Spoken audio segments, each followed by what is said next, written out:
സിസിടിവിയുടെ 19ാമത് വിദ്യാഭ്യാസ പുരസ്കാര സമർപ്പണം ശനിയാഴ്ച. വിദ്യാഭ്യാസ രംഗത്ത് ഉന്നത വിജയം നേടിയ 600ഓളം പേരെ അനുമോദിക്കുന്നതിനൊപ്പം വിവിധ രംഗങ്ങളിൽ മികവ് പുലർത്തിയവരെയും ചടങ്ങിൽ ആദരിക്കുമെന്ന് ഭാരവാഹികൾ വാർത്താ സമ്മേളനത്തിൽ അറിയിച്ചു. സിസിടിവിയുടെ 18 വർഷം കഴിഞ്ഞ് 19ാമത്തെ വർഷത്തിലേക്കാണ് നമ്മുടെ പുരസ്കാര സ്കോളർഷിപ്പ് ചടങ്ങ് എത്തിയിരിക്കുന്നത്. ഇക്കുറി വിപുലമായ ഒരുക്കങ്ങളാണ് അതിനുവേണ്ടി ഞങ്ങൾ ചെയ്തിട്ടുള്ളത്. ഏറെക്കുറെ നിങ്ങൾക്കൊക്കെ അറിയാം, കഴിഞ്ഞ വർഷമൊക്കെ നമ്മൾ ഏതാണ്ട് 700-ൽ പരം കുട്ടികൾക്കാണ് പുരസ്കാരം. 100 കുട്ടികൾക്ക് സ്കോളർഷിപ്പ് നൽകി. 5000 രൂപ വെച്ചാണ് സ്കോളർഷിപ്പ്. ഈ സ്കോളർഷിപ്പ് കൊടുക്കുന്നതിന് പ്രത്യേക ഒരു മാനദണ്ഡമില്ല. നിർധന കുടുംബത്തിലെ കുട്ടികൾക്ക് അവർക്കൊരു ശരാശരി 80%, അതിപ്പോൾ ഒരു മാർക്ക് കുറഞ്ഞാലും കൂടിയാലും അവരുടെ സാമ്പത്തിക സ്ഥിതിയും കൂടി പരിഗണിച്ച് മാത്രമാണ് നൽകുന്നത്. അതേസമയത്ത് പുരസ്കാരങ്ങൾ നൽകുന്നത് നിങ്ങളുടെ നെറ്റ്വർക്കിലാണ് പരമാവധി കൊടുക്കുന്നത്. ഇനി ഒരു കണക്ഷൻ എടുക്കാൻ സാമ്പത്തിക സ്ഥിതി ഇല്ലാത്ത ആളുകൾക്കാണ് കൊടുക്കും. മറ്റു നെറ്റ്വർക്കിലുള്ള ആളുകൾക്ക് നിങ്ങൾ കൊടുത്തു വരുന്നില്ല. അതൊരു നമ്മളുടെ ഒരു പ്രൊമോഷൻ കൂടിയിട്ടാണ്. ശനിയാഴ്ച ഉച്ചയ്ക്ക് 1:30 Kunnamkulam Bethany saint John's higher secondary school ഓഡിറ്റോറിയത്തിൽ നടക്കുന്ന പുരസ്കാര വിതരണം സംസ്ഥാന വനം വകുപ്പ് മന്ത്രി AK ശശീന്ദ്രൻ ഉദ്ഘാടനം ചെയ്യും. AC മൊയ്തീൻ MLA അധ്യക്ഷത വഹിക്കുന്ന ചടങ്ങിൽ സംസ്ഥാന ആസൂത്രണ സമിതി അംഗം സന്തോഷ് ജോർജ് കുളങ്ങര മുഖ്യപ്രഭാഷണം നടത്തും.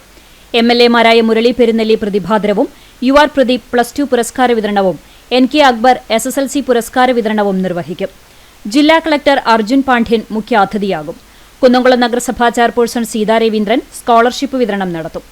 ചടങ്ങിൽ വ്യത്യസ്ത മേഖലകളിൽ മികവ് തെളിയിച്ച Radhakrishnan Kakkassery, TD Ramakrishnan, Alankode Leelakrishnan, Sakilan Padmanabhan, Ariyannur Unnikrishnan, Subeesh Thekkoot, Maneesha, KP Saxon, PS Tony എന്നിവരെ സമാദരിക്കും.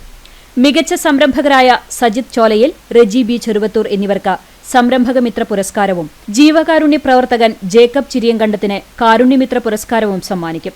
കലാകായിക പഠനരംഗത്ത് മികവ് പരിഗണിച്ച് വിദ്യാർത്ഥി പ്രതിഭകളായ മുഹമ്മദ് മുർസിൽ, അബ്ദുൾ ഹാദി, VS കൃഷ്ണ, യദുകൃഷ്ണ, ജ്വാല റോസ് എന്നിവരെ ചടങ്ങിൽ അനുമോദിക്കും.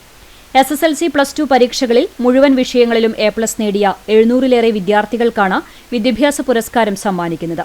സാമൂഹ്യ പ്രതിബദ്ധതയുടെ ഭാഗമായി +2 പരീക്ഷയിൽ 80%-ലേറെ മാർക്ക് വാങ്ങി വിജയിച്ച നിർധന കുടുംബങ്ങളിലെ 100 വിദ്യാർത്ഥികൾക്ക് സ്കോളർഷിപ്പ് വിതരണം ചെയ്യും.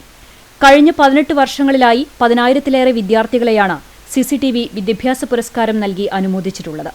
രാജ്യത്ത് കുത്തക ഭീമന്മാരോട് പൊരുതി ഡിജിറ്റൽ രംഗത്ത് 4-ാം സ്ഥാനത്തും ബ്രോഡ്ബാൻഡ് രംഗത്ത് 5-ാം സ്ഥാനത്തും എത്താനായി എന്നതും മാധ്യമമേഖലയിൽ കേരള വിഷൻ ചാനലും ന്യൂസ് മലയാളം ചാനലും ജനങ്ങൾ ഹൃദയപൂർവ്വം ഏറ്റെടുത്തു എന്നതും കേബിൾ TV വ്യവസായത്തിനാകെ അഭിമാനമാണ്. കുന്നംകുളത്ത് നടത്തിയ വാർത്താ സമ്മേളനത്തിൽ CCTV chairman KC Johnson, managing director TV Johnson, executive ഡയറക്ടർമാരായ KM Edwin, KC Jose, general manager Sindo Jose എന്നിവർ പങ്കെടുത്തു. പുരസ്കാര വിതരണ ചടങ്ങ് CCTV-യിലൂടെയും TCV ഉത്സവ് ചാനലിലൂടെയും തത്സമയം സംപ്രേഷണം ചെയ്യും. CCTV യൂട്യൂബ് ചാനലിലൂടെയും തത്സമയ സംപ്രേഷണമുണ്ടാകും.